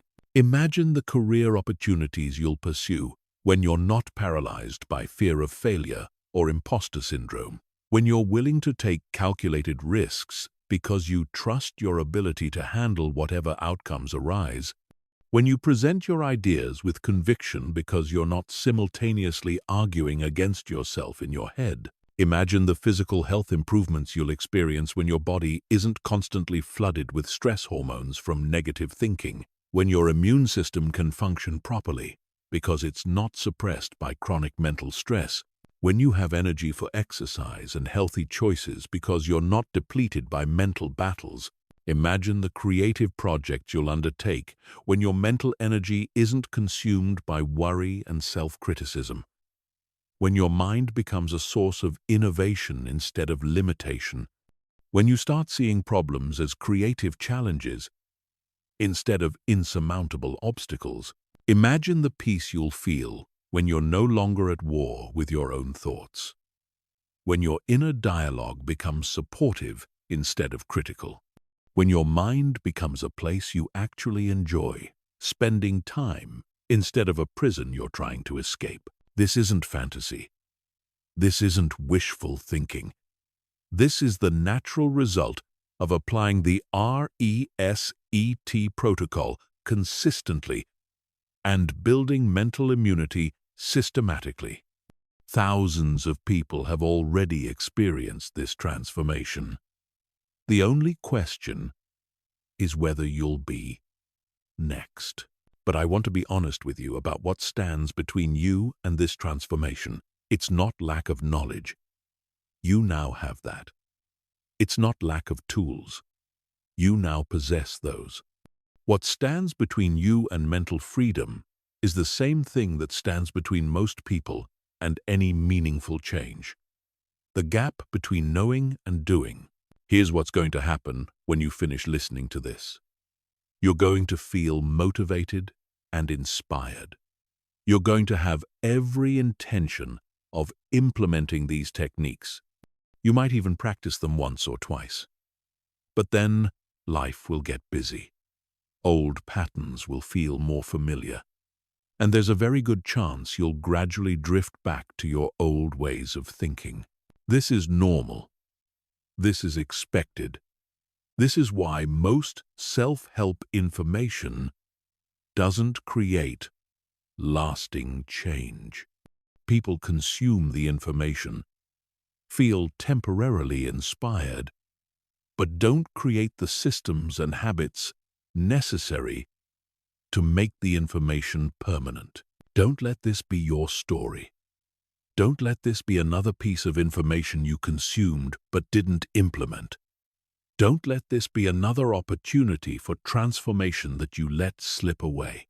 Instead, make a commitment right now. Not a vague commitment to try to be more positive. A specific, concrete commitment to practice the RESET protocol every single day for the next 30 days. A commitment to build your exchange thought library today before you go to sleep. A commitment to practice the foundation building phase even when you don't feel like it. Write down your commitment.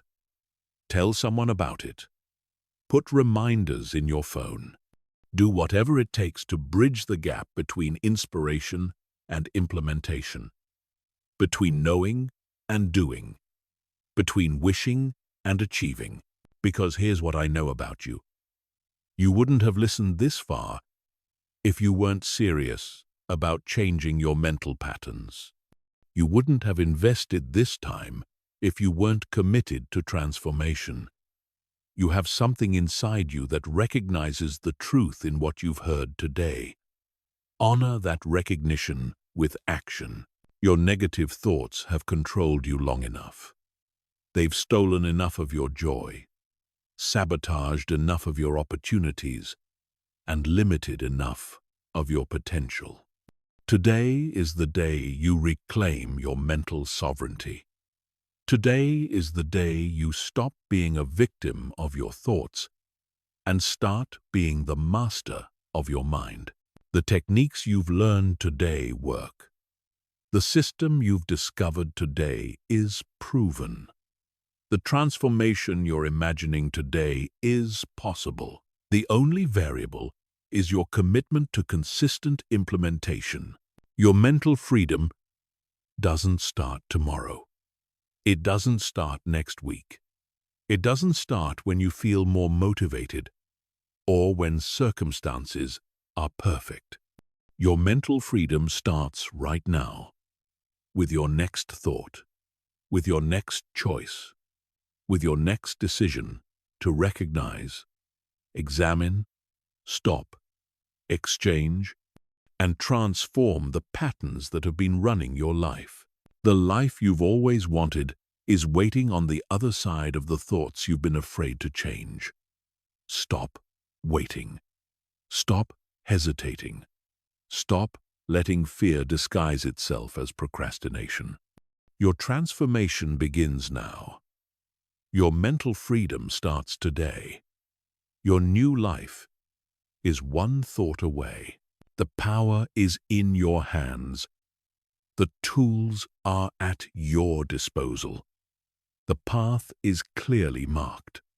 All that remains is for you to take the first step, and then the next, and then the next, until mental mastery becomes your new reality. Welcome to your mental freedom. Welcome to your new life. Welcome to the person you've always had the potential to become.